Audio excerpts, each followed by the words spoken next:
Je me suis présenté au mariage de ma sœur après 10 ans, personne ne savait qui j'étais vraiment jusqu'au début de la cérémonie.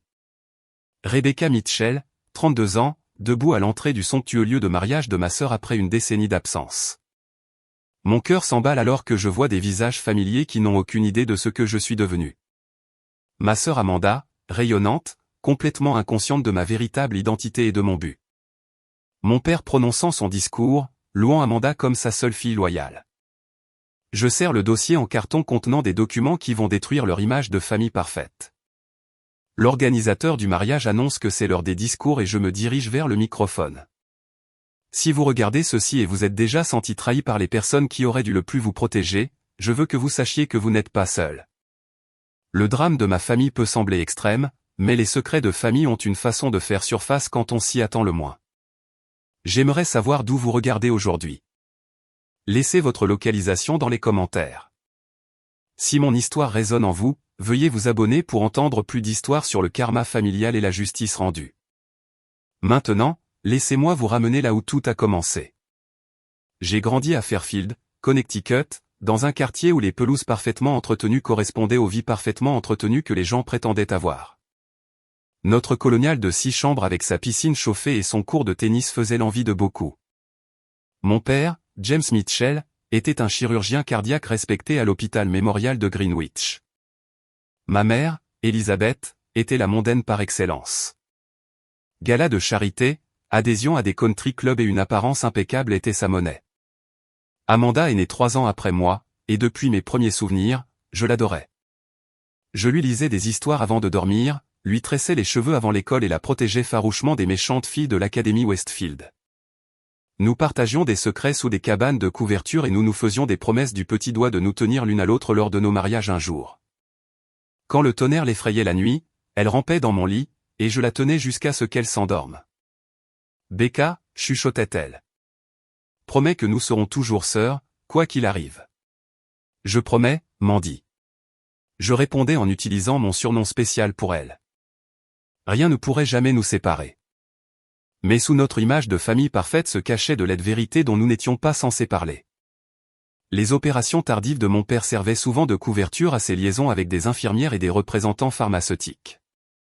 J'ai découvert cela à 14 ans lorsque je l'ai surpris au téléphone, sa voix prenant ce ton spécial qu'il n'utilisait jamais avec ma mère. Confronté, il m'a violemment giflé, la première fois qu'il m'avait frappé. Tu n'en parleras jamais à personne, surtout pas à ta mère, a-t-il sifflé, ses yeux froids d'une manière que je n'avais jamais vue auparavant. C'est une affaire d'adulte qui ne te concerne pas, ma mère n'était pas inconsciente. Elle anesthésiait simplement sa conscience avec de la vodka chère cachée dans des bouteilles d'eau. La plupart des jours, à midi, sa diction devenait légèrement pâteuse, ses mouvements trop précautionneux. Je la trouvais évanouie dans le solarium, un mal de tête, son excuse au dîner. Alors que nous entrions dans l'adolescence, Amanda et moi avons réagi à notre foyer toxique de manières opposées. Je suis devenu rebelle, remettant en question l'autorité, me teignant les cheveux en noir, rentrant après le couvre-feu et défiant l'hypocrisie de mon père. Pourquoi faut-il toujours que tu rendes tout difficile, me demandait Amanda après que j'ai eu une autre dispute houleuse avec notre père. Contente-toi de jouer le jeu et ce sera plus facile pour tout le monde. Parce que tout est faux, répondais-je. Ne vois-tu pas à quel point cette famille est déséquilibrée? Mais Amanda ne voulait pas voir. Elle se nourrissait de l'approbation de notre père, se prélassant dans ses louanges tandis que je recevais son mépris. En public, il la présentait comme « ma brillante fille », tandis que je devenais une pensée après coup, et voici Rebecca. Le début de la fin est arrivé à ma fête d'anniversaire de 18 ans. Mon père avait organisé un dîner sophistiqué au country club, non pas parce que je le voulais, mais parce que c'était attendu pour une célébration de passage à l'âge adulte d'une Mitchell.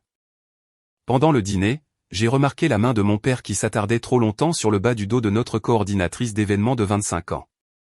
Plus tard, je les ai surpris en train de s'embrasser dans son bureau alors que je cherchais plus de champagne. Quelque chose en moi a craqué. Je suis retourné dans la salle à manger privée où 30 invités, famille, amis, parents et associés de mes parents, savouraient le dessert. J'ai pris une cuillère et j'ai fait teinter mon verre. Merci à tous d'être venus célébrer mon anniversaire. J'ai commencé, ma voix plus stable que je ne l'aurais cru. Je voudrais proposer un toast à mon père, qui travaille si dur dans tout ce qu'il fait, ses opérations chirurgicales, sa réputation familiale et sa liaison continue avec Jessica, notre charmante coordinatrice d'événements. La pièce est devenue silencieuse. Le visage de ma mère a perdu toutes ses couleurs. Amanda avait l'air mortifiée. L'expression de mon père est passée du choc à la fureur en quelques secondes. Rebecca est clairement ivre, a-t-il annoncé en douceur. Et elle fait des blagues inappropriées. Jessica est une amie de la famille qui nous aide pour l'événement de ce soir. Peut-être est-il temps de clore la soirée. En 30 minutes, les invités avaient été conduits dehors avec des excuses et des sacs cadeaux. De retour à la maison, mon père a explosé. Petite ingrate, a-t-il rugi, arpentant notre cuisine au sol de marbre. As-tu la moindre idée de ce que tu as fait? Les gens dans cette pièce sont des membres du conseil d'administration de l'hôpital, des donateurs, des collègues. Bien, ai-je riposté. Qu'ils voient qui tu es vraiment. Qui je suis vraiment? Il a ri sans humour. Je suis l'homme qui t'a tout donné. Cette maison, ton éducation, les vêtements que tu portes, alors que tu n'as donné que de l'embarras en retour. Ma mère était assise à l'îlot de la cuisine, fixant son verre de vin d'un air absent. Amanda se tenait dans l'embrasure de la porte, les larmes coulant sur son visage. Becca, comment as-tu pu, a-t-elle murmuré. Tu as tout ruiné. C'est là que j'ai réalisé que j'étais complètement seul dans cette maison pleine de monde. Je veux que tu partes, dit mon père, sa voix soudainement calme. Tu as deux choix. Soit tu te tais sur les affaires de famille. Tu t'excuses auprès de tout le monde au club et tu suis les règles de cette maison, soit tu pars et tu ne reviens jamais. J'ai regardé ma mère, suppliant silencieusement son soutien. Elle n'a pas voulu me regarder dans les yeux. J'ai regardé Amanda. Mandy, tu sais que je dis la vérité. Elle a secoué la tête. Tu es égoïste et dramatique. Tu as toujours besoin d'être le centre d'attention, même si cela blesse tout le monde. Ces mots m'ont blessé plus profondément que ceux de mon père. Très bien, ai-je dit, ma voix brisée. Je pars. J'ai emballé un sac à dos avec des vêtements, des articles de toilette et quelques précieuses photos. Mon père observait depuis l'embrasure de ma chambre, les bras croisés. Tes cartes de crédit ont été annulées, m'a-t-il informé. Ta voiture est louée à mon nom, donc les clés restent ici. Il m'a tendu 5 billets de $100. C'est plus généreux que ce que tu mérites. Ne nous contacte pas. Ne reviens pas. Et n'utilise pas notre nom pour susciter la sympathie. Pour nous, tu es morte maintenant. Je suis sorti par la porte d'entrée par une froide nuit d'octobre, 18 ans, avec $500 et un sac à dos. Personne n'est venu après moi. La première année fut la plus difficile. Je dormais dans des refuges quand je pouvais, parfois sur les canapés d'amis jusqu'à ce que leurs parents se sentent mal à l'aise avec l'arrangement. Je travaillais à des emplois au salaire minimum, caissière dans une station-service, manutentionnaire de nuit dans une épicerie, plongeuse dans un restaurant. Je me douchais dans une salle de sport où je nettoyais les vestiaires en échange d'un abonnement. J'ai appris quel restaurant rapide vous laissait vous asseoir pendant des heures si vous achetiez un petit café. J'ai découvert que les bibliothèques étaient des endroits chauds et sûrs pendant la journée. Pas une seule fois je n'ai reçu d'appel, de SMS ou de mail de ma famille. C'est comme si Rebecca Mitchell était vraiment morte le jour de ses 18 ans. Le fond du gouffre est arrivé 6 mois après avoir quitté la maison. J'ai été licencié de mon poste de caissière après m'être endormi à la caisse suite à une période de 30 heures sans sommeil. Cette nuit-là, recroquevillé dans un coin d'une gare routière avec mes maigres possessions, je me suis fait une promesse. Non seulement je survivrai, mais je réussirai. Et un jour, je ferai regretter à mon père de m'avoir abandonné. Le lendemain matin, je suis entré au Hartford Community College et j'ai parlé à une conseillère d'admission.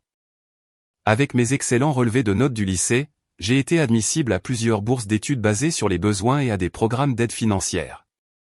J'ai trouvé une chambre à louer dans une maison délabrée avec 4 autres étudiants et j'ai pris 3 emplois, barista le matin, assistante de bibliothèque l'après-midi et serveuse le week-end dans un restaurant très fréquenté. Mon emploi du temps était brutal, cours de 8h à 14h, travail jusqu'à minuit, études jusqu'à 3h du matin, 4 heures de sommeil, et répété. Je mangeais des nouilles instantanées et des pâtisseries de la veille du café. Je portais des vêtements de friperie et me coupais les cheveux moi-même, mais pour la première fois, je vivais authentiquement, sans la pression suffocante des attentes familiales. Au cours de mon 2e semestre, j'ai suivi un cours d'introduction au droit enseigné par la professeure Linda Harris. Elle était tout ce que j'aspirais à être, brillante, posée et commandant le respect sans l'exiger. Après avoir obtenu la meilleure note à notre premier examen, elle m'a demandé de rester après le cours. Vous avez un esprit analytique remarquable, Rebecca, a-t-elle dit, m'étudiant par-dessus ses lunettes de lecture. Mais vous avez l'air épuisé. Tout va bien? Quelque chose dans sa sincère préoccupation a brisé les murs que j'avais soigneusement construits. Avant même de m'en rendre compte, je lui racontais tout, ma famille, l'ultimatum, ma lutte actuelle. Au lieu de pitié, ses yeux ont montré de la compréhension. J'ai été sans abri pendant un temps dans la vingtaine, a-t-elle révélé, mon chemin n'a pas été facile non plus. Mais regardez-moi maintenant, professeur titulaire, auteur publié, témoin expert dans des affaires importantes. La professeure Harris est devenue plus qu'une mentor. Elle est devenue la figure maternelle dont j'avais désespérément besoin. Elle m'a aidé à postuler à des bourses supplémentaires, m'a occasionnellement invité à des repas faits maison, et surtout, elle a cru en moi quand j'avais du mal à croire en moi-même. Vous avez du feu en vous, disait-elle. C'est rare et précieux. Canalisez-le dans votre éducation. Grâce à ses conseils, j'ai obtenu mon diplôme avec mention et une certification de parajuriste qui m'a permis de travailler dans un petit cabinet local tout en postulant à des facultés de droit. Lorsque les lettres d'acceptation sont arrivées, y compris une de Columbia avec une bourse partielle, la professeure Harris m'a aidé à naviguer dans le processus d'aide financière et a même co-signé un prêt étudiant. Rends service un jour, a-t-elle seulement demandé. La faculté de droit fut à la fois plus difficile et plus facile que le collège communautaire. Plus difficile intellectuellement, mais plus facile parce que j'avais un logement stable, une meilleure nutrition et la professeure Harris qui prenait régulièrement de mes nouvelles. Je me suis plongé dans mes études, excellant particulièrement dans les cours sur les crimes financiers et le droit de la santé. Les complexités de la fraude à l'assurance, des réglementations médicales et de la faute professionnelle médicale m'ont captivé. Après l'obtention de mon diplôme, j'ai accepté un poste chez Donovan, Wright et Pearson, un cabinet prestigieux de Manhattan spécialisé dans le droit des sociétés et les crimes financiers. J'ai commencé dans les tranchées comme tout nouvel associé, semaine de 80 heures, révision de documents abrutissantes et courses de café pour les associés. Mais j'ai travaillé plus dur que quiconque, me suis porté volontaire pour les affaires difficiles et suis resté le plus longtemps au bureau. À ma 5e année, j'avais été promu associé junior, la plus jeune de l'histoire du cabinet. J'avais un appartement élégant à Brooklyn, une garde-robe de costumes sur mesure et le respect de mes collègues. J'étais passé d'adolescente sans abri à avocate prospère. La fille effrayée et rejetée avait disparu, remplacée par une femme confiante qui contrôlait son propre destin. Puis vint l'affaire qui allait tout changer. Rebecca, nous avons besoin de vous pour l'enquête sur le Princeton Medical Group, a dit William Donovan, associé principal, en laissant tomber un épais dossier sur mon bureau. Potentiel de fraude médicale, procédures inutiles, pots de vin de la part de fabricants de dispositifs médicaux, tout à fait votre domaine. J'ai hoché la tête, feuilletant déjà le dossier. Qui est la cible principale? Le chef de la cardiologie, le Dr James Mitchell, a fait de leur programme de chirurgie cardiaque l'un des plus rentables du Nord-Est. Mais notre lanceur d'alerte dit qu'il a effectué des opérations inutiles et facturé 2 fois Medicare pendant des années. Le dossier a glissé de mes mains, des papiers se dispersant sur le sol de mon bureau. Ça va, a demandé William, m'aidant à ramasser les documents. Ça va, ai-je réussi à dire. Juste surprise. J'ai entendu parler de lui. Sa réputation. Eh bien, cette réputation pourrait être bâtie sur la fraude. Les chiffres ne concordent pas. Il effectue 3 fois la moyenne nationale de certaines procédures dont la nécessité est douteuse. Nous devons construire un dossier solide avant de le présenter au FBI. Cette nuit-là, j'ai regardé la photo professionnelle de mon père dans le dossier. 10 ans de plus, quelques cheveux gris aux tempes, mais le même sourire confiant qui avait charmé patients, collègues et maîtresses. Selon le dossier, il avait étendu sa pratique, ouvert une 2e clinique et acheté une maison de vacances dans les Hamptons. Sa fortune nette estimée avait triplé depuis mon départ. Tout potentiellement bâti sur la fraude, des chirurgies inutiles sur des patients vulnérables. Mon premier réflexe fut de me récuser en raison d'un conflit d'intérêts, mais une pensée plus profonde et plus sombre a émergé. Qui mieux pour enquêter sur James Mitchell que la fille qui l'avait rejeté? Je connaissais ses schémas, ses faiblesses, son arrogance. Je comprenais sa façon de penser. Pendant 6 mois, j'ai mené l'enquête en gardant ma connexion secrète. J'ai interrogé d'anciens patients, des infirmières qui avaient travaillé avec lui, des spécialistes de la facturation. J'ai épluché des milliers de dossiers médicaux, identifiant des schémas de procédures suspectes. J'ai retracé l'argent des sociétés de dispositifs médicaux à travers des sociétés écrans vers des comptes offshore. Les preuves étaient accablantes. Mon père avait bâti sa fortune en recommandant des procédures cardiaques inutiles à des patients qui n'en avaient pas besoin. Des chirurgies invasives et risquées qui généraient des paiements d'assurance massifs. Il avait falsifié des résultats de tests pour justifier des interventions et avait accepté des pots de vin de fabricants de dispositifs pour utiliser leurs produits. Le pire de tout, plusieurs patients avaient souffert de complications ou étaient décédés de procédures dont ils n'avaient jamais eu besoin. Alors que j'assemblais le dossier final, une élégante enveloppe crème arriva à mon bureau. À l'intérieur se trouvait une invitation au mariage d'Amanda avec Thomas Caldwell III, fils du sénateur Thomas Caldwell Jr. La réception de mariage devait avoir lieu au Greenwich Country Club, le même endroit où j'avais dénoncé l'affaire de mon père 10 ans plus tôt. Une note manuscrite était jointe: Becca, je sais que nous avons un passé, mais je veux ma sœur à mon mariage. S'il te plaît, viens, Amanda. J'ai fixé l'invitation pendant des heures, me demandant comment il m'avait trouvé et quel agenda pouvait se cacher derrière cette soudaine main tendue. Était-ce une véritable tentative de réconciliation? Un calcul politique des Caldwell pour s'assurer qu'aucun squelette familial ne reste caché? Ou quelque chose de plus sinistre? Quelle qu'en soit la raison, le timing était étrange. Juste au moment où je terminais une enquête qui pourrait détruire mon père, une porte vers le passé s'ouvrait. L'invitation de mariage est restée sur mon comptoir de cuisine pendant 3 jours. Chaque matin, je la fixais en buvant mon café. Me souvenant du visage d'Amanda quand elle m'avait traité d'égoïste et de dramatique.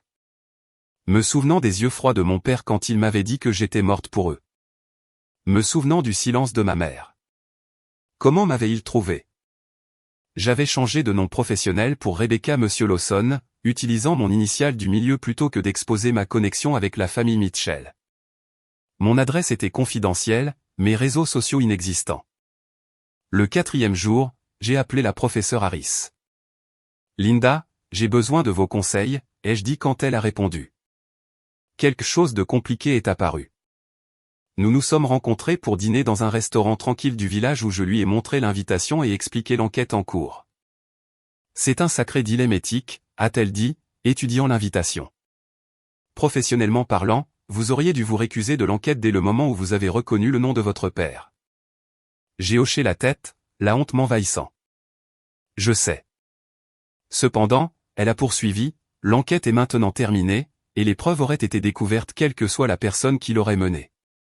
La question est maintenant de savoir quoi faire de ce mariage. Pourquoi m'inviterait-il après 10 ans de silence? Linda a pris une gorgée de vin pensive. Cette nuit-là, les souvenirs ont afflué alors que j'essayais de dormir. Amanda et moi faisant des anges dans la neige dans notre jardin. Mon père m'apprenant à faire du vélo. Ses mains stables sur la selle jusqu'à ce que je trouve mon équilibre. Ma mère me brossant les cheveux avant l'école. Chantant doucement. Ces souvenirs heureux coexistaient avec les douloureux, créant une tapisserie confuse d'amour et de trahison. J'ai rêvé d'entrer au mariage, le visage de mon père déformé par le choc, ma mère laissant tomber son verre de champagne, le maquillage d'Amanda coulant de larmes. Je me suis réveillé en sueur, le cœur battant. Pendant une semaine, j'ai délibéré sur mes options. Ignorer l'invitation et continuer l'affaire de fraude. Accepter l'invitation et tenter une réconciliation tout en gardant l'enquête secrète. Ou l'option nucléaire, assister au mariage et tout exposer. J'ai pris rendez-vous avec mon thérapeute, le docteur Winters, qui m'a aidé à gérer mon traumatisme familial au fil des ans. Que espérez-vous accomplir en y assistant, a-t-elle demandé. La clôture. J'ai répondu automatiquement, puis j'ai marqué une pause. Non, ce n'est pas tout à fait vrai. Une partie de moi veut la justice. Une partie de moi veut qu'ils voient ce que je suis devenu sans eux. Et oui, une petite partie l'aide veut se venger. Ce sont des sentiments humains, Rebecca. La question est de savoir si agir en fonction d'eux vous apportera la paix ou plus de douleur. Après une autre nuit sans sommeil, j'ai pris ma décision. J'assisterai au mariage, mais pas pour la réconciliation. J'y irai pour la vérité, pour enfin briser le cycle de secrets et de mensonges qui avait défini ma famille. J'apporterai le dossier de preuve, mais prendrai ma décision de l'exposer en fonction du déroulement de la réunion. J'ai appelé l'agent du FBI Samantha Taylor, avec qui j'avais travaillé sur des affaires de crimes financiers précédentes. J'ai besoin de discuter de l'enquête Mitchell, ai-je dit lorsque nous nous sommes rencontrés dans un bâtiment fédéral du centre-ville. Il y a une complication que je n'ai pas divulguée. Je lui ai tout raconté. Ma relation avec James Mitchell, mes raisons de ne pas me récuser et l'invitation de mariage. L'expression de l'agent Taylor est restée professionnelle, mais je pouvais voir de la déception dans ses yeux. Cela pourrait compromettre toute l'affaire, mademoiselle Lawson. Les avocats de la défense se régaleront de votre vendetta personnelle. Les preuves se suffisent à elles-mêmes, ai-je insisté. Chaque document est authentifié, chaque déclaration de témoin corroborée. Ma connexion ne change pas les faits. Après une longue discussion, nous sommes parvenus à un accord. Le FBI continuerait à monter son dossier indépendamment de mon travail. J'assisterai au mariage en tant que Rebecca Mitchell sans aucune implication des forces de l'ordre. Si je choisissais de présenter mes preuves à ma famille en privé, c'était ma décision personnelle. Mais toute accusation publique pourrait potentiellement compromettre l'affaire fédérale. Nous sommes probablement à 2 semaines d'avoir assez pour un mandat d'arrêt, a dit l'agent Taylor en partant. Quoi que vous décidiez de faire à ce mariage, rappelez-vous que la justice viendra de toute façon. Ma décision prise, j'ai commencé les préparatifs.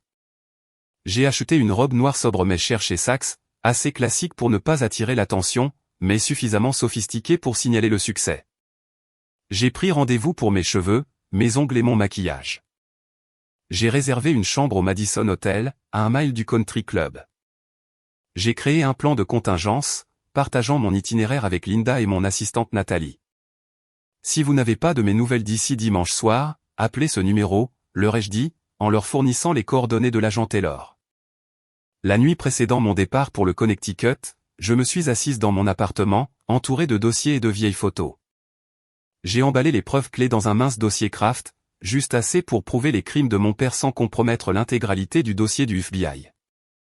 Alors que je fermais ma valise, mon téléphone a sonné. Un numéro inconnu du Connecticut. Allô, ai-je répondu avec prudence. Rebecca, c'est Amanda. La voix de ma sœur, plus âgée mais immédiatement reconnaissable, m'a secoué. Je voulais juste m'assurer que tu avais reçu l'invitation, a-t-elle poursuivi quand je n'ai pas répondu. Et te dire que j'espère vraiment que tu viendras. Je serai là, ai-je dit, ma voix lointaine même à mes propres oreilles. Vraiment? C'est merveilleux, elle semblait sincèrement ravie. Il y a tellement de choses dont je veux te parler. Nous aurons beaucoup à discuter, ai-je répondu, pensant aux documents dans mon sac. Oui, nous le ferons, elle a marqué une pause. Becca, merci. Après avoir raccroché, je suis resté immobile, les larmes coulant sur mon visage. Pour la première fois, je me suis demandé si je ne commettais pas une terrible erreur. Le lendemain, je me suis rendu dans le Connecticut. Les paysages familiers de mon enfance ramenant des souvenirs à chaque kilomètre. Je me suis enregistré à mon hôtel sous le nom de Rebecca Lawson. Pas prête à reprendre Mitchell avant le moment d'impact maximum.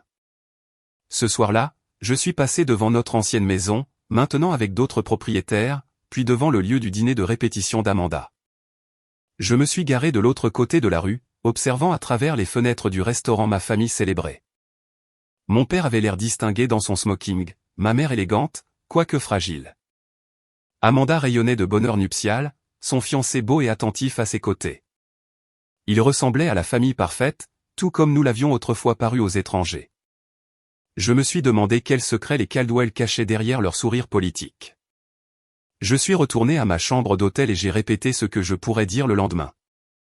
Des scénarios se déroulant dans mon esprit comme des fins de films concurrentes. À minuit, je ne savais toujours pas exactement ce que je ferais face à la famille qui m'avait effacé. Mais je savais que je ne resterais pas silencieuse. Il y a 10 ans, j'étais partie comme une adolescente rejetée avec rien d'autre qu'un sac à dos et $500. Demain, je reviendrai en tant que Rebecca Mitchell Lawson, associée junior, enquêtrice et gardienne de secrets qui pourrait détruire tout ce que mon père avait construit. Je me suis réveillé à l'aube, le cœur déjà battant la chamade. Le mariage n'était qu'à 14 heures, mais l'anxiété m'avait levé avec le lever du soleil, arpentant ma chambre d'hôtel.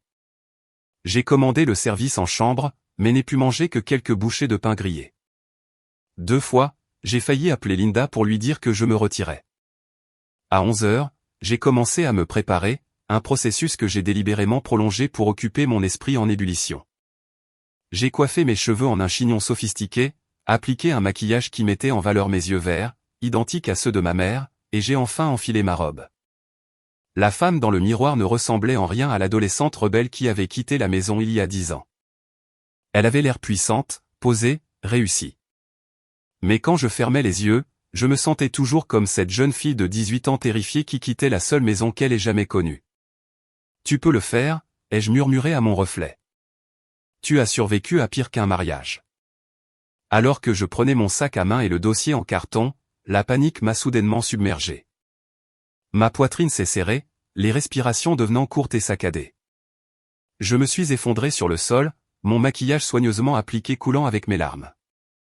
Pendant 15 minutes, j'ai combattu la crise d'anxiété en utilisant les techniques que ma thérapeute m'avait enseignées, respiration profonde, exercice d'ancrage, vérification de la réalité. Enfin assez calme pour fonctionner, j'ai refait mon maquillage et appelé un service de voiture.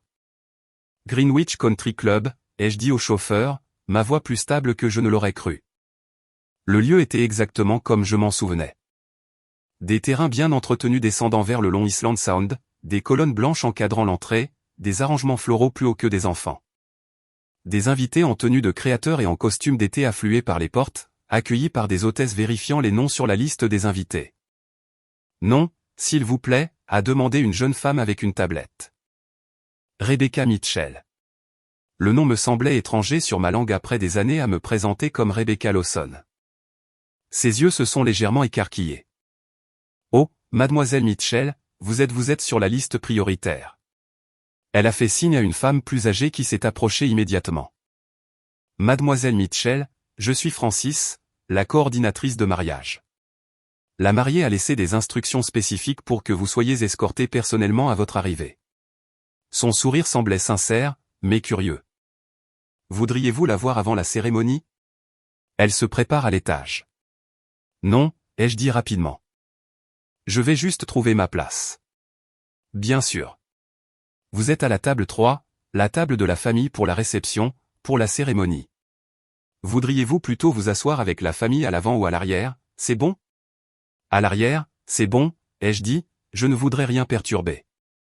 Francis a hoché la tête d'un air compréhensif et m'a conduite au jardin où la cérémonie aurait lieu. J'ai choisi une place au dernier rang, côté allée, parfaite pour une sortie rapide si nécessaire. Alors que le jardin se remplissait d'invités, j'observais sans être remarqué. Des parents éloignés qui avaient assisté au dîner de vacances avaient maintenant les cheveux gris et se déplaçaient plus lentement. Des parents d'amis d'enfance revérifiaient leurs attributions de place. Des collègues médecins de mon père en costume coûteux. Leurs femmes comparant leurs bijoux. Le sénateur et son épouse saluant les invités avec une chaleur habituelle. Rebecca. Rebecca Mitchell. Je me suis retourné pour voir la sœur de ma mère, tante Catherine, me fixer avec incrédulité. C'est toi. Mon Dieu. Nous nous demandions tous si tu viendrais vraiment. Elle m'a embrassé maladroitement. Tu as l'air différente. Tu as grandi. 10 ans, ça change une personne, ai-je répondu, forçant un sourire. Oui. Eh bien, elle semblait incertaine de la façon de continuer. Quel dommage. Tout ce qui s'est passé. Ta pauvre mère. Mais c'est de l'histoire ancienne maintenant. Oui. La famille devrait rester unie. Avant que je ne puisse répondre, elle a été appelée par son mari. En partant, je l'ai entendu chuchoter à un autre invité, c'est la fille qui s'est enfuie. La fille a problème. Fille a problème. L'étiquette m'a piqué, renforçant l'idée que le récit familial avait été construit pour me dépeindre comme instable plutôt que comme disant la vérité. Je me suis éclipsé pour trouver des toilettes. Ayant besoin d'un moment seul. Dans le salon des dames du country club, au sol de marbre, j'ai éclaboussé mes poignées d'eau froide, une technique apaisante que Linda m'avait enseignée. La porte s'est ouverte et dans le miroir, j'ai vu ma mère entrer. Elizabeth Mitchell s'est figée, la main toujours sur la porte. Elle avait considérablement vieilli, plus mince, plus pâle, ses cheveux au beurre autrefois vibrants maintenant d'un gris doux. Pendant un instant, le choc s'est manifesté ouvertement sur son visage.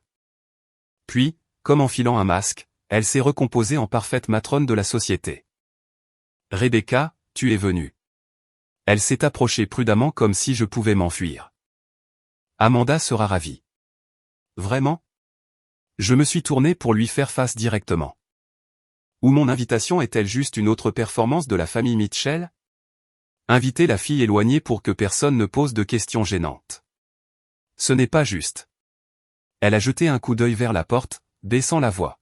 « Ma chérie, je sais que les choses se sont mal terminées, mais c'est le mariage de ta sœur. Ne faisons pas de scandale. Ne faisons pas de scandale. » Le refrain familier de mon enfance. Ne pas embarrasser la famille. Garder les secrets. Maintenir les apparences. Je ne prévois pas de faire de scandale, maman. J'ai gardé ma voix calme. Je suis juste ici parce qu'Amanda m'a demandé d'être ici. Elle a hoché la tête, apparemment soulagée. Tu as l'air bien, réussi. Ses yeux ont parcouru ma robe de créateur, ma coiffure professionnelle, la confiance dans ma posture. Qu'est-ce que tu fais ces jours-ci? Je suis avocate, associée junior chez Donovan, Wright et Pearson à Manhattan. La fierté a vacillé brièvement dans ses yeux avant que l'incertitude ne la remplace. Ton père sera surpris de te voir. J'y compte bien, ai-je répondu, mon ton la faisant légèrement tressaillir. Une femme est entrée dans la salle de bain, donnant à ma mère une excuse pour se retirer. Nous parlerons plus à la réception, a-t-elle dit, me serrant le bras avant de se dépêcher de sortir. La rencontre m'a laissé ébranlé. Je m'étais attendu à de la colère ou de la froideur de la part de ma mère, pas à ce mélange étrange de politesse et de peur. Elle avait l'air malade au-delà du vieillissement normal. Quelque chose dans ses mouvements suggérait une fragilité. Suivant une impulsion, je me suis dirigé vers la suite nuptiale. Un panneau sur la porte indiquait « Jour spécial d'Amanda avec des cœurs et des fleurs ». J'ai frappé timidement. « Entrez » a appelé une voix joyeuse. J'ai ouvert la porte et j'ai trouvé ma sœur dans sa robe de mariée, entourée de demoiselles d'honneur que je ne reconnaissais pas. Quand elle m'a vu, elle s'est figée à mi-rire, son verre de champagne suspendu à mi-hauteur. « Becca » a-t-elle chuchoté. « Tu es vraiment venue. » Les demoiselles d'honneur, sentant la tension, ont prétexté de vérifier les fleurs et ont disparu, nous laissant seuls. Amanda était magnifique, ses cheveux blonds élégamment coiffés, sa robe une sirène sophistiquée qui mettait en valeur sa silhouette élancée. À 29 ans, elle était passée de jolie fille à femme éblouissante. J'ai failli ne pas venir, ai-je admis. Elle a posé son verre et s'est approchée lentement de moi comme si je pouvais disparaître. Je ne t'aurais pas blâmé après tout ça. Pourquoi m'as-tu invité, Amanda? Après 10 ans de silence? Elle m'a fait signe de m'asseoir sur un canapé en velours, arrangeant soigneusement sa robe alors qu'elle s'asseyait à côté de moi. Ce n'était pas 10 ans de silence de ma part. J'ai essayé de te retrouver, Becca. La première année, j'ai engagé un détective privé avec mes économies. Papa l'a découvert et a menacé de couper mes frais de scolarité à l'université. J'ai haussé un sourcil, sceptique. Tu n'as jamais appelé, jamais envoyé de mail. J'ai envoyé des lettres à la maison de ton amie Julie, à tes anciennes adresses professionnelles. Quand celles-ci ont été retournées, j'ai essayé via les réseaux sociaux. As-tu déjà vérifié tes anciens comptes? J'ai secoué la tête. J'ai coupé tous les ponts avec mon ancienne vie. Je l'ai compris éventuellement. Elle a tordu ses mains sur ses genoux. La vérité est que je me marie dans une famille politique. Thomas et moi, nous voulons repartir de zéro avec honnêteté. Avoir cette étrange rupture qui plane sur nous, ça me semblait faux. Alors, c'est pour l'image des Caldwell? Non. Ses yeux ont lancé un éclair de véritable douleur. C'est que je veux retrouver ma sœur avant de commencer ce nouveau chapitre. C'est que je regrette la façon dont je t'ai traité quand nous étions plus jeunes. C'est pour guérir notre famille avant. Elle a laissé sa phrase en suspens. Avant quoi? Amanda a hésité. Maman est malade. Cancer. Stade avancé. La nouvelle m'a frappé plus fort que prévu. Malgré tout, c'était la femme qui m'avait autrefois bordé la nuit, qui m'avait appris à lire, qui avait des moments de chaleur maternelle entre ses épisodes de détachement alcoolisé. Je suis désolé d'entendre cela, ai-je dit, le pensant. Combien de temps? Des mois, peut-être. Elle voulait arriver au mariage. Amanda a étudié mon visage. Tu ne savais vraiment pas? Tu n'as pas du tout surveillé la famille. J'ai été occupé à construire une vie sans vous, ai-je dit, les mots sortant plus secs que prévu. Un coup à la porte nous a interrompus. 5 minutes avant de commencer. Amanda a appelé l'organisateur du mariage. Amanda s'est levée, lissant sa robe. Restes-tu, s'il te plaît? Nous pourrons parler plus à la réception. J'ai hoché la tête, ne me faisant pas confiance pour parler. Merci d'être venu, a-t-elle dit en me serrant la main. Cela signifie tout pour moi. En quittant la suite nuptiale, des émotions contradictoires me traversaient. Amanda semblait sincèrement heureuse de me voir, ce qui remettait en question le récit que j'avais construit pendant 10 ans, selon lequel toute ma famille m'avait froidement rejeté. La nouvelle de la maladie de ma mère compliquait davantage mon objectif. J'étais si distraite que j'ai failli entrer en collision avec mon père en tournant un coin.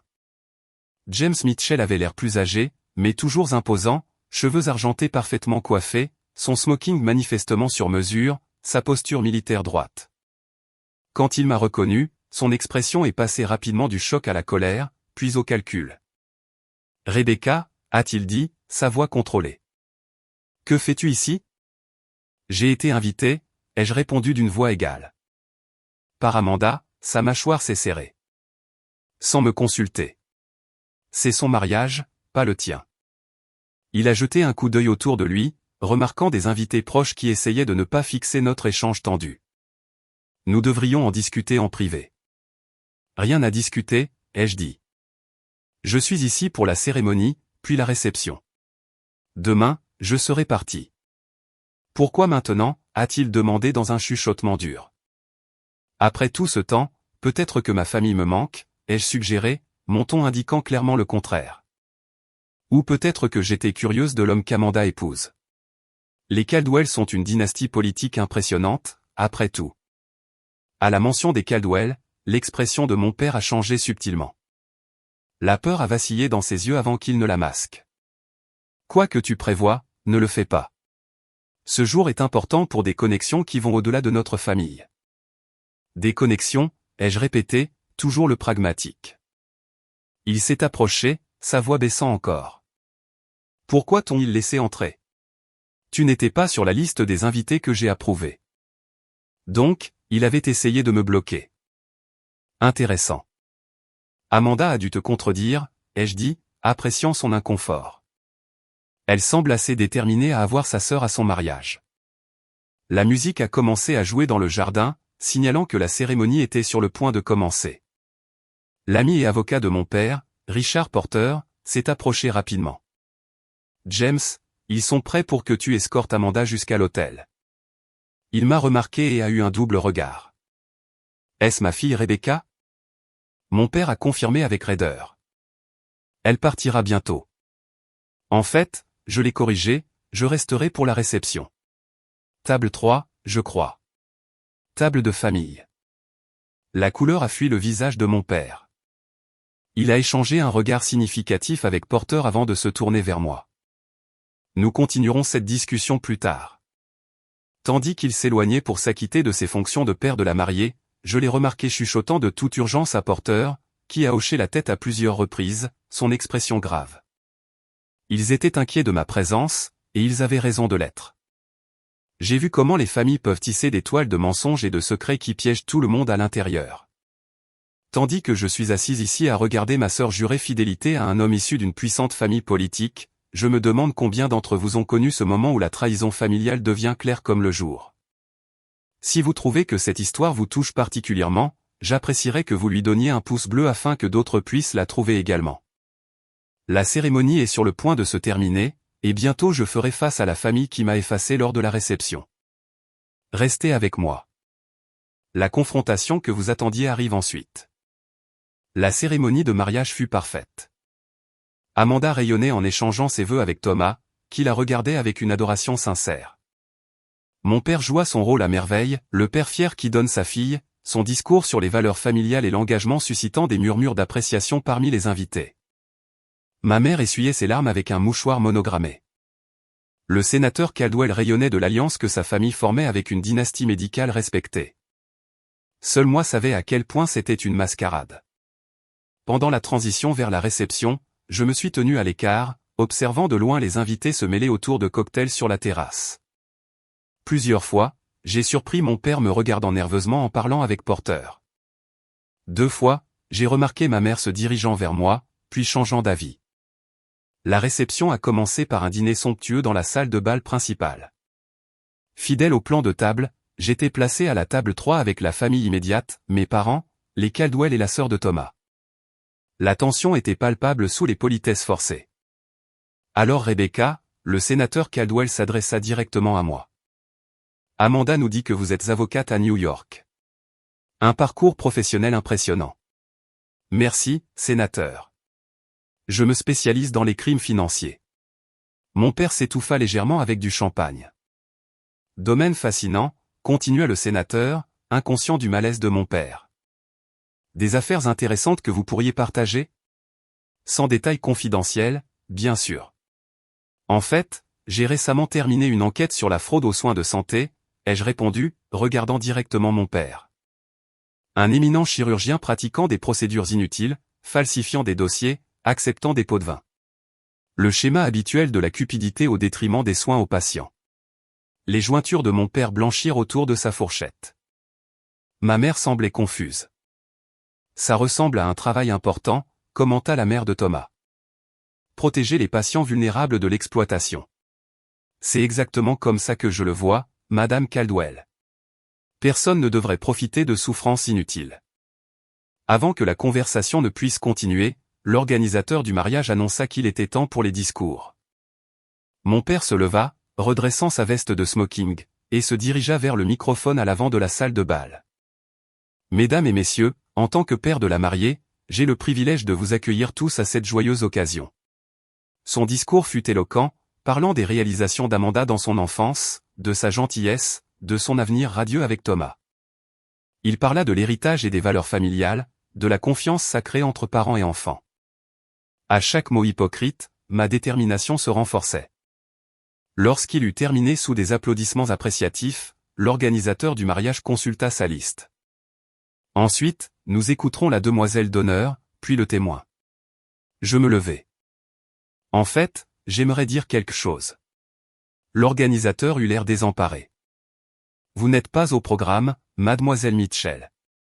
Je suis la sœur de la mariée, dis-je fermement. Sûrement que ça compte pour quelque chose. De la table d'honneur, Amanda fit un petit signe de tête à l'organisateur, qui me désigna à contre-cœur le microphone. La pièce devint silencieuse alors que je m'approchais de l'avant. Mon père resta debout sur le côté de la scène, son expression étant un avertissement. Ma mère avait l'air terrifiée. Les Caldwell observaient avec un intérêt poli, inconscients de la tempête qui arrivait. Je pris le microphone, balayant du regard la pièce remplie de l'élite du Connecticut, médecins, politiciens, familles de vieille fortune, des gens qui avaient assisté à des fêtes chez nous quand j'étais enfant, qui avaient observé notre parfaite performance familiale pendant des années. Pour ceux qui ne me connaissent pas, je suis Rebecca Mitchell, la sœur aînée d'Amanda. Je fis une pause, laissant mon regard balayer les visages curieux. Certains d'entre vous se demandent peut-être où j'étais au cours de la dernière décennie, puisque je n'ai pas été présente aux réunions de famille. Des murmures traversèrent la foule. Bien. J'avais leur attention. Il y a 10 ans, le jour de mes 18 ans, mon père m'a donné un ultimatum, me taire sur certaines affaires de famille, y compris ses multiples liaisons, ou partir et ne jamais revenir. J'ai choisi la vérité plutôt que le confort, l'intégrité plutôt que la loyauté familiale. Cette nuit-là, je suis sorti de notre maison avec $500 et un sac à dos. Des halètements et des murmures éclatèrent. Mon père s'avança, mais je continuai avant qu'il ne puisse m'interrompre. La première année, j'étais sans abri. J'ai dormi dans des refuges, j'ai travaillé à des emplois au salaire minimum, et j'ai finalement financé mes études au collège communautaire tout en travaillant 3 emplois. Pas une seule fois pendant cette période ma famille n'a vérifié si j'étais vivante ou morte. Amanda pleurait maintenant. Thomas lui tenait fermement la main.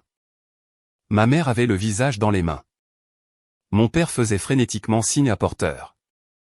Par pure détermination et la gentillesse d'étrangers qui sont devenus ma vraie famille, j'ai obtenu mon diplôme de la faculté de droit de Columbia et suis devenu associé junior chez Donovan Wright et Pearson, spécialisé dans les crimes financiers.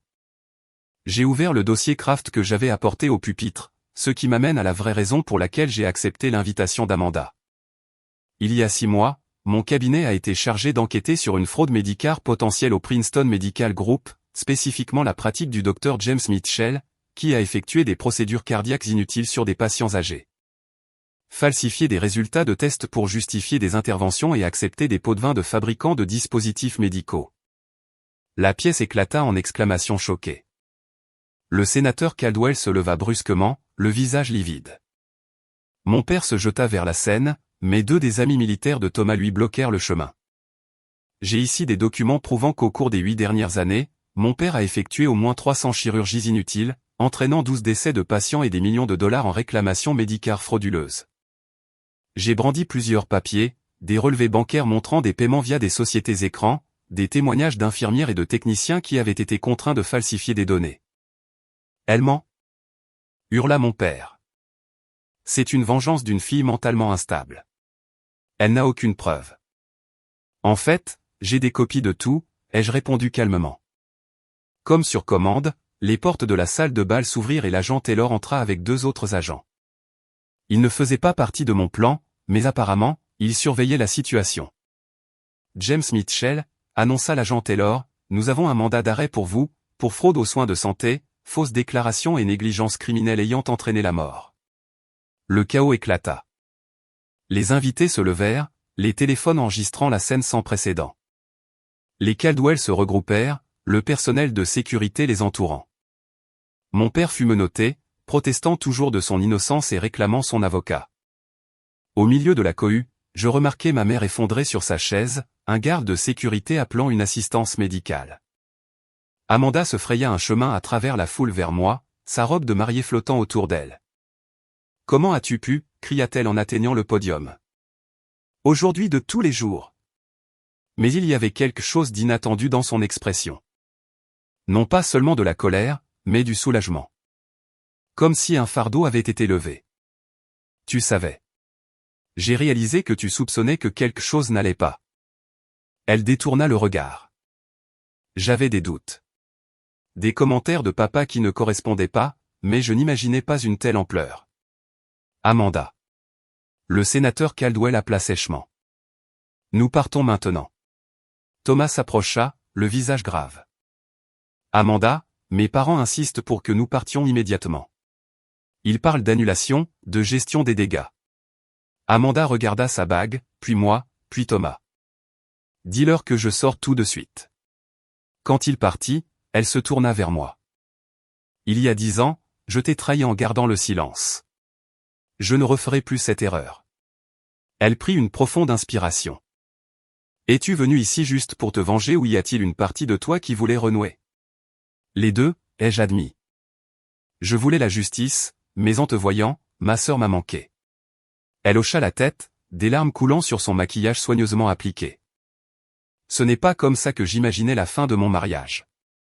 Scandale politique, arrestation fédérale, secret de famille exposé. Je suis désolé pour le timing, ai-je dit, le pensant. Ne le sois pas. C'est peut-être exactement ce qui devait arriver. Elle me serra la main. Nous avons beaucoup à comprendre sur maman, sur ses lettres, sur ce qui va se passer ensuite.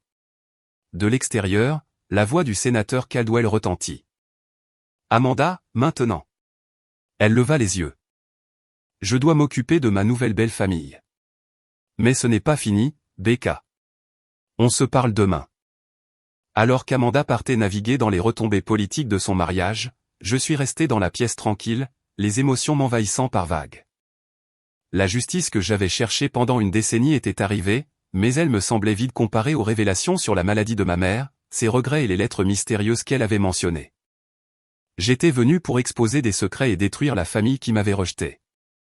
Au lieu de cela, j'ai découvert que des secrets m'avaient aussi été cachés. Des tentatives de contact, des regrets tus, des complexités que je n'avais pas imaginées. L'image de famille parfaite était brisée pour toujours. Mais à sa place, quelque chose d'inattendu a émergé. La possibilité de la vérité. Le lendemain du mariage, tous les journaux du Nord-Est en parlaient. Les titres allaient de « Célèbre chirurgien arrêté au mariage de sa fille » à « Scandale Caldwell, une belle famille ». Allégation de fraude médicale ébranle une dynastie politique.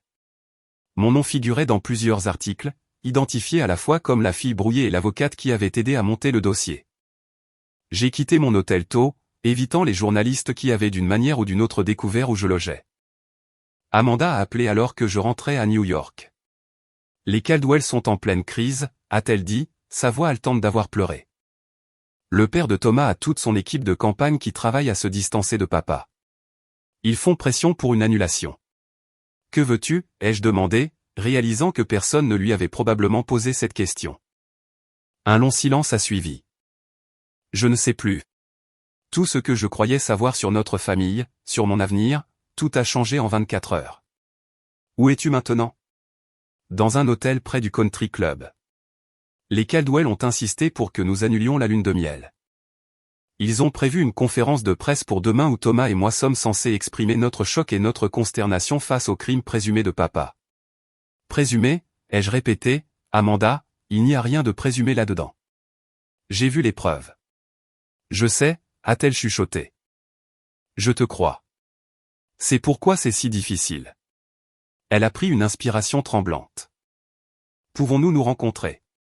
Je suis allé à la maison ce matin pendant que maman était à l'hôpital. J'ai trouvé la boîte à bijoux, a-t-elle mentionné. 3 heures plus tard, nous étions assises dans mon appartement de Brooklyn, une boîte en velours bleu entre nous sur ma table basse. Amanda avait l'air épuisée, portant encore les vêtements de la veille, son alliance ostensiblement absente. Tu devrais l'ouvrir, a-t-elle dit. Elle a mentionné des lettres. À l'intérieur de la boîte se trouvaient des dizaines d'enveloppes, certaines jaunies par le temps, organisées chronologiquement avec des élastiques. La première liasse m'était adressée, de l'écriture d'Amanda, postée chaque semaine pendant la première année après mon départ. La deuxième liasse contenait des lettres de ma mère à moi. Jamais envoyées. La troisième liasse, la plus surprenante, contenait des lettres adressées à Amanda, de mon écriture. Je n'ai jamais reçu celle-ci, a dit Amanda, brandissant des lettres que je lui avais écrites pendant mes 2 premières années d'absence. Je t'ai écrit toutes les semaines la première année. Quand rien n'est revenu, j'ai commencé à écrire moins fréquemment, mais je n'ai jamais complètement arrêté. Je t'ai écrit aussi, ai-je admis, pendant 2 ans jusqu'à ce que je me persuade que tu ne t'en souciais pas. Nous avons passé des heures à lire la correspondance interceptée. Les lettres d'Amanda étaient remplies d'excuses, de nouvelles sur sa vie, et de supplications pour que je rentre à la maison. Mes lettres à elle contenaient mes luttes, mes petites victoires, et finalement des nouvelles sur l'université. Les lettres non envoyées de ma mère révélaient son tourment privé, la connaissance des liaisons de mon père et de ses irrégularités financières, son diagnostic de cancer qui était venu et parti en rémission avant de revenir. Son regret de ne pas m'avoir défendu. Elle nous a caché tout ça, ai-je dit, la colère et le chagrin se disputant dans ma poitrine. Elle nous a laissé croire que nous nous étions abandonnés mutuellement. Mais pourquoi, a demandé Amanda, essuyant ses larmes. À quoi cela a-t-il servi? Le contrôle, ai-je suggéré. Le contrôle de papa sur elle, sur le récit familial. Si nous nous reconnectons, sa version des événements pourrait être remise en question. Amanda a hoché la tête lentement. Il m'a convaincu que tu étais instable, cherchant l'attention. Que te contacter ne ferait qu'encourager ton comportement destructeur. Elle a levé les yeux rougis. J'aurais dû essayer plus fort pour te retrouver. Tu as essayé, je lui ai rappelé, désignant les lettres. Alors que la soirée tombait, Amanda a reçu des appels de plus en plus urgents du directeur de campagne des Caldwell. Après le 5e appel, elle a finalement répondu, le mettant sur haut-parleur. Amanda, nous avons besoin de vous à la maison du sénateur demain matin pour répéter la conférence de presse. La déclaration a été préparée. Vous avez juste besoin d'avoir l'air convenablement choqué et de soutenir Thomas. Et si je n'y assiste pas, a-t-elle demandé. Une pause. Ce n'est pas une option. Le contrat de mariage que vous avez signé comprend des dispositions spécifiques concernant la loyauté familiale et les apparitions publiques. Si vous refusez, vous serez en rupture de contrat. L'annulation serait immédiate et vous seriez responsable des dommages causés à la campagne. Après avoir raccroché, Amanda avait l'air sous le choc. Je savais que le contrat de mariage était détaillé, mais je n'avais pas réalisé. J'étais tellement concentré sur le conte de fées. Tu n'es pas obligé de suivre leur plan, ai-je dit. Tu as des options. Comme quoi? Je n'ai pas de revenus propres. Mon fonds fiduciaire dépend de l'approbation de papa, que j'ai évidemment perdu maintenant. Ma carrière a consisté à organiser des événements caritatifs pour les amis de ma mère. J'ai 30 ans avec un diplôme d'histoire de l'art inutile et aucune expérience professionnelle réelle. Reste ici, ai-je proposé impulsivement. Ma chambre d'amis est à toi aussi longtemps que tu en as besoin. Et je connais plein de gens qui pourraient t'aider à trouver un travail légitime. Elle a regardé mon appartement, modeste selon les normes des Mitchell, mais confortable et clairement le mien. Tu as vraiment construit une vie sans aucune aide d'eux, n'est-ce pas? Pas sans aucune aide, ai-je corrigé. Juste pas leur aide. J'ai eu la professeure Harris, des amis qui croyaient en moi, des mentors qui ont vu mon potentiel. Cette nuit-là, Amanda a dormi dans ma chambre d'amis tandis que je veillais, digérant les changements sismiques dans la dynamique de ma famille. La justice que j'avais cherchée avait été rendue. Mon père ferait face à des accusations, sa réputation détruite. Mais la révélation des lettres interceptées a tout changé. Ma sœur ne m'avait pas abandonné. Ma mère avait des regrets.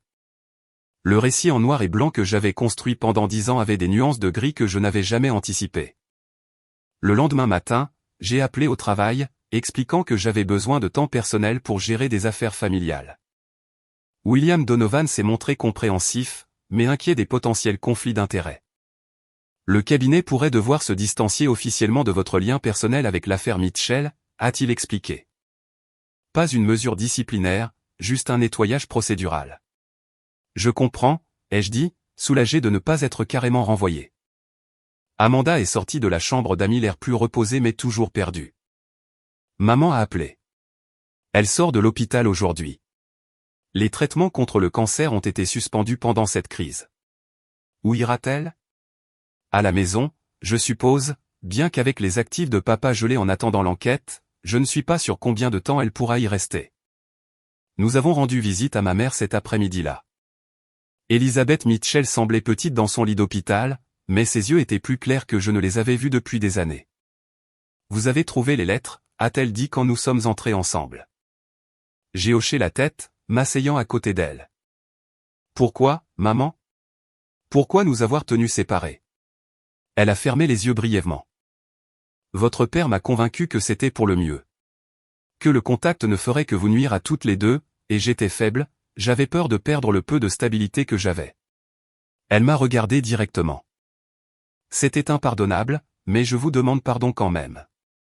J'y travaille, ai-je dit. Honnêtement, cela va prendre du temps. Le temps est la seule chose que je n'ai pas beaucoup, a-t-elle répondu avec un calme surprenant. Un cancer du pancréas de stade 4 ne laisse pas beaucoup de place aux longues réconciliations. Amanda a pris son autre main. Nous sommes là maintenant, maman. Toutes les deux. Ma mère nous a serré les mains. C'est plus que ce que je mérite et tout ce que je pouvais demander. Au cours des semaines suivantes, un nouveau rythme est apparu.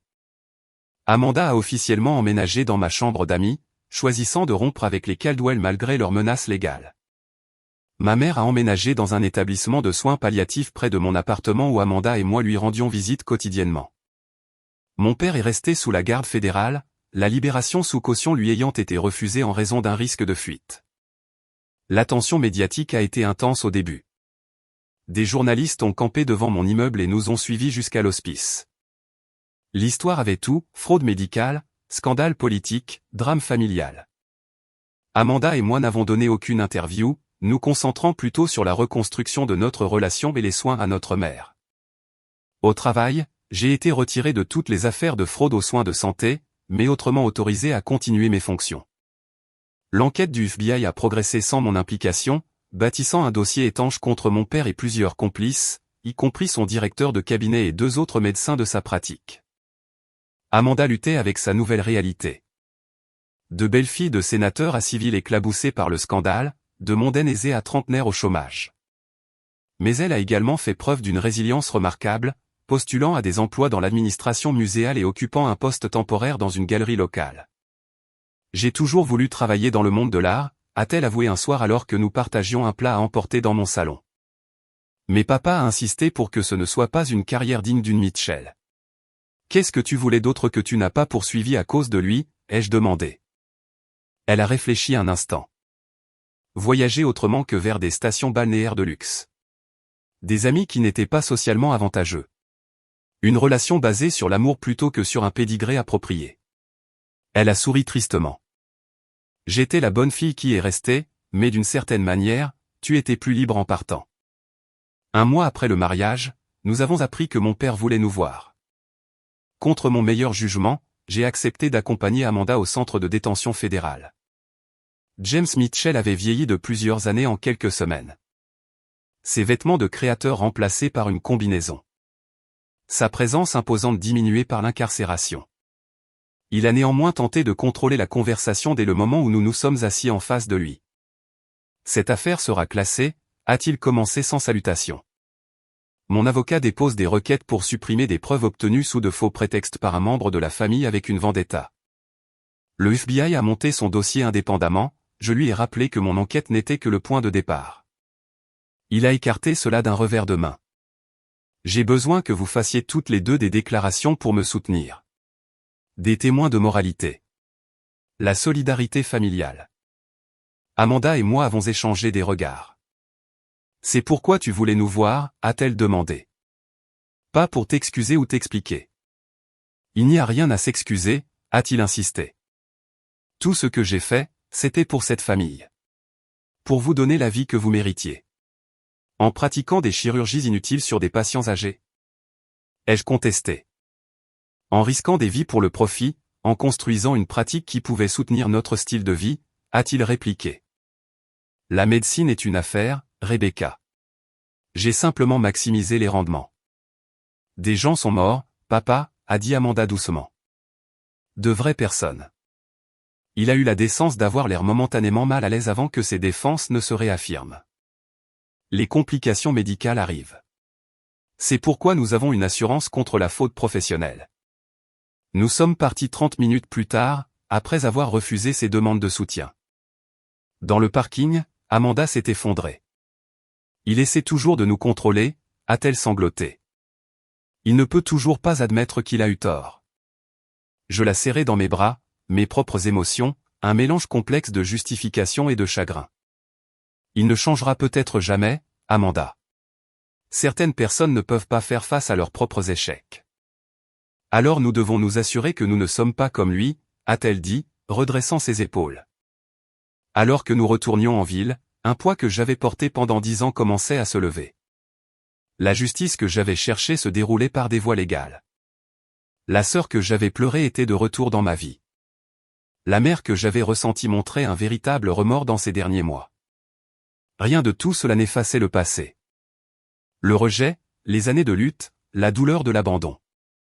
Mais cela offrait quelque chose que je n'avais pas attendu lorsque j'avais reçu cette invitation de mariage, la possibilité de guérir. 6 mois après le mariage d'Amanda transformé en arrestation fédérale, l'automne peignait Central Park de couleurs flamboyantes visibles depuis la fenêtre de mon bureau.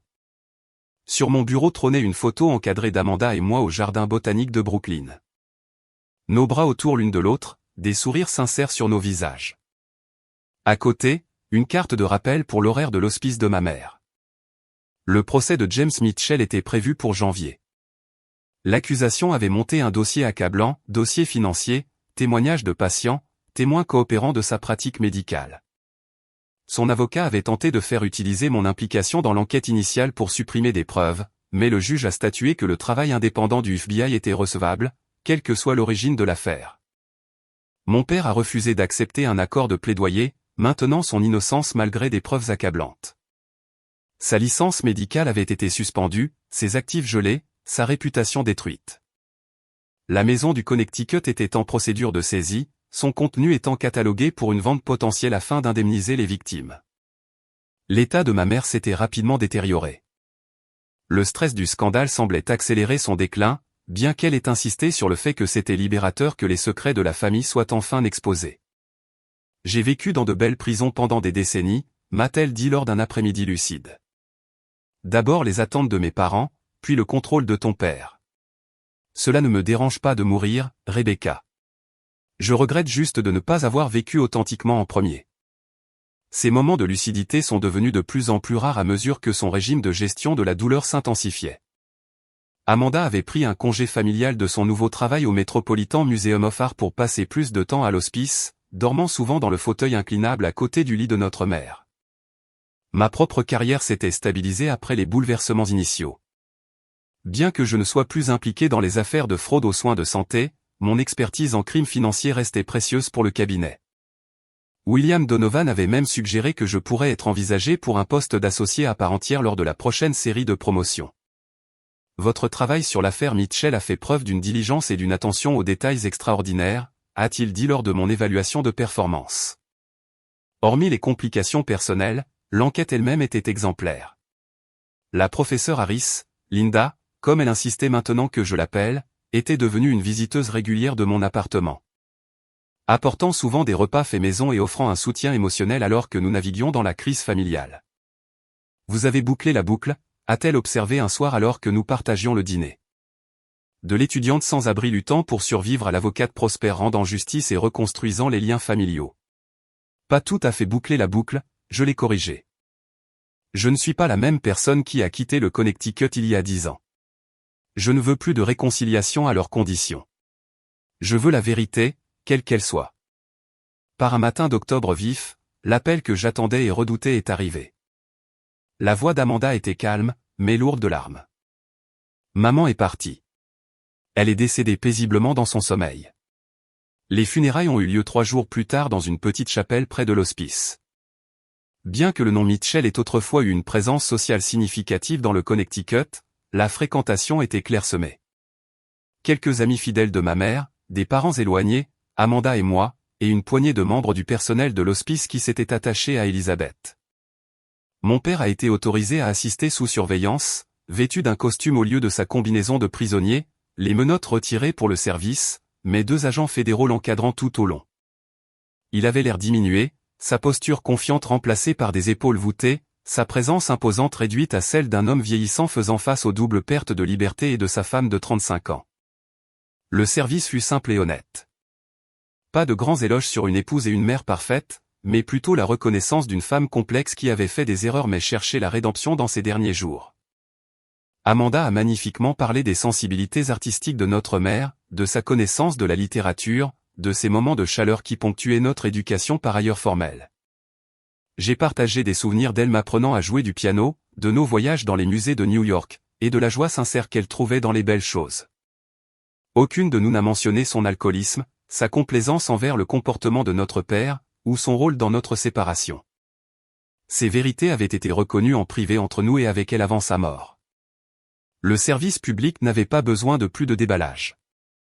Après la dernière prière, les participants ont défilé devant son cercueil pour rendre hommage.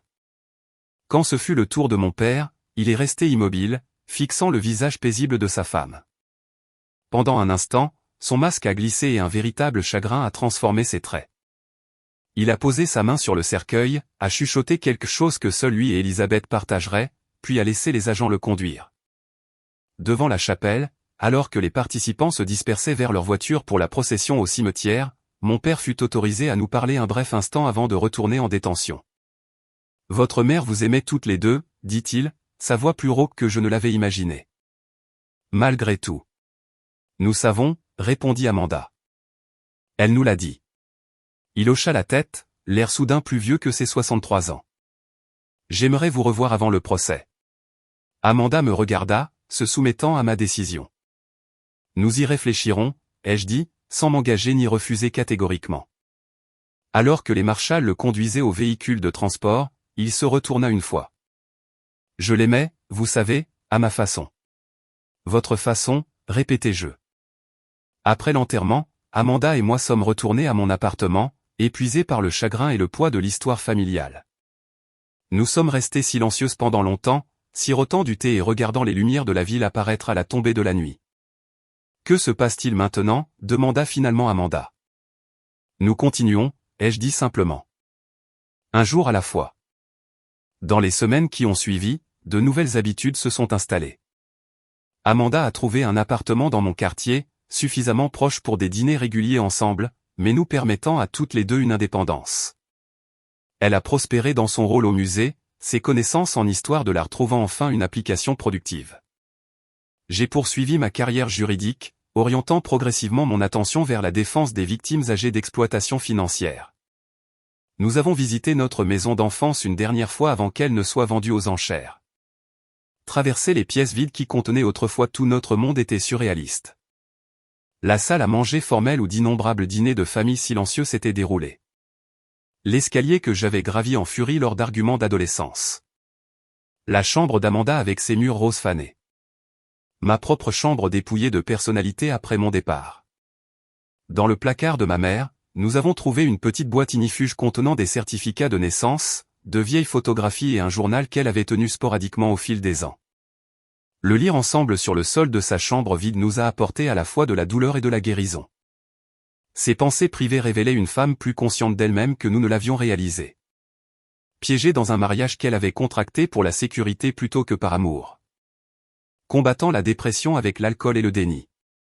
Je ne pense pas vouloir de meubles ou d'œuvres d'art, a dit Amanda alors que nous nous apprêtions à partir. Trop de souvenirs. D'accord, ai-je répondu. Mais je prendrai le piano de maman si possible. Cela contient de bons souvenirs. Le produit de la vente aux enchères a été principalement versé à un fonds d'indemnisation des victimes, avec une petite partie réservée aux dernières dépenses de ma mère. La fortune de la famille Mitchell, bâtie sur la fraude et maintenue par les apparences, a été systématiquement démantelée par des procédures légales. Janvier est arrivé avec la neige et le procès de mon père. Amanda et moi n'avons assisté qu'aux déclarations d'ouverture et de clôture, évitant les témoignages détaillés sur les patients qui avaient subi des procédures inutiles. Les preuves étaient accablantes, l'accusation méthodique. Après 8 jours de procès et 6 heures de délibération, le jury a rendu un verdict de culpabilité sur tous les chefs d'accusation. Lors de la sentence, le juge a fait preuve de peu de clémence. Docteur Mitchell, vous avez violé la confiance la plus sacrée entre le médecin et le patient. Vos actions ont été motivées par la cupidité, soutenues par la tromperie et ont entraîné des souffrances et des décès inutiles. Le tribunal vous condamne à 18 ans de prison fédérale. Devant le palais de justice, les journalistes ont demandé notre réaction. Amanda s'est avancée, posée malgré les caméras. Aujourd'hui, c'est la reddition de comptes, pas la joie, a-t-elle dit. Il n'y a pas de gagnant lorsque des professionnels de confiance abusent de leur pouvoir. Nos pensées vont aux patients et aux familles touchées par ces crimes. Alors que l'attention médiatique s'estompait enfin, Amanda et moi avons établi une nouvelle tradition familiale, des dîners du dimanche dans mon appartement avec Linda Harris et un groupe rotatif d'amis qui nous avaient soutenus tout au long de l'épreuve. Ces rassemblements sont devenus notre famille choisie, liés par la loyauté et l'honnêteté plutôt que par l'obligation et les apparences. Un dimanche soir, alors que le printemps revenait en ville, Amanda a levé son verre pour un toast. À Rebecca, a-t-elle dit, qui a eu le courage de partir et la force de revenir. Qui a choisi la vérité plutôt que le confort et la justice plutôt que le silence?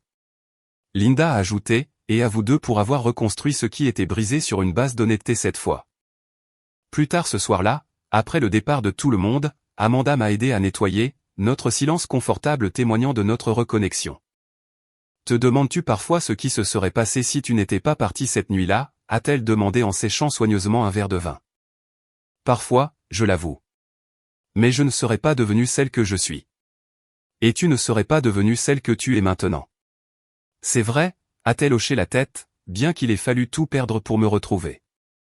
Pas tout, ai-je corrigé en lui tapotant affectueusement l'épaule. Tu m'as toujours moi.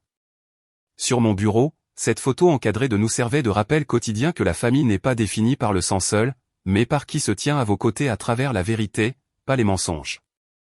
La sœur que j'avais perdue est retrouvée.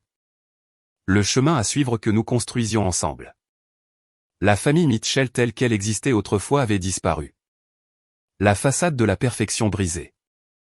Le patriarche emprisonné. La matriarche enterrée. La maison ancestrale vendue. La fortune dispersée. Mais de ces ruines, quelque chose de plus authentique avait émergé. Une relation entre sœurs basée sur l'honnêteté, une famille choisie construite sur une connexion authentique et la liberté qui accompagne le fait de vivre dans la vérité. Je rends toujours visite à mon père occasionnellement au centre correctionnel fédéral de Pennsylvanie. Nos conversations restent difficiles, sa capacité à accepter la responsabilité étant limitée par les murs défensifs qu'il a construits au fil des décennies. Mais nous essayons tous les deux, à notre manière imparfaite, de nous comprendre mutuellement. Certaines blessures ne guériront peut-être jamais complètement, mais la reconnaissance est au moins un début. Le voyage depuis cette nuit d'il y a 10 ans où j'ai quitté la maison sans rien jusqu'à aujourd'hui a été plus long et plus étrange que je n'aurais pu l'imaginer. La justice que j'ai cherchée a eu un coût élevé pour toutes les personnes impliquées. Les retrouvailles avec ma sœur ont apporté à la fois douleur et guérison. La vérité sur ma famille a révélé des complexités au-delà du simple récit de méchants et de victimes que j'avais construit. S'il y a une leçon à tirer de tout cela, c'est peut-être que les secrets de famille finissent inévitablement par faire surface.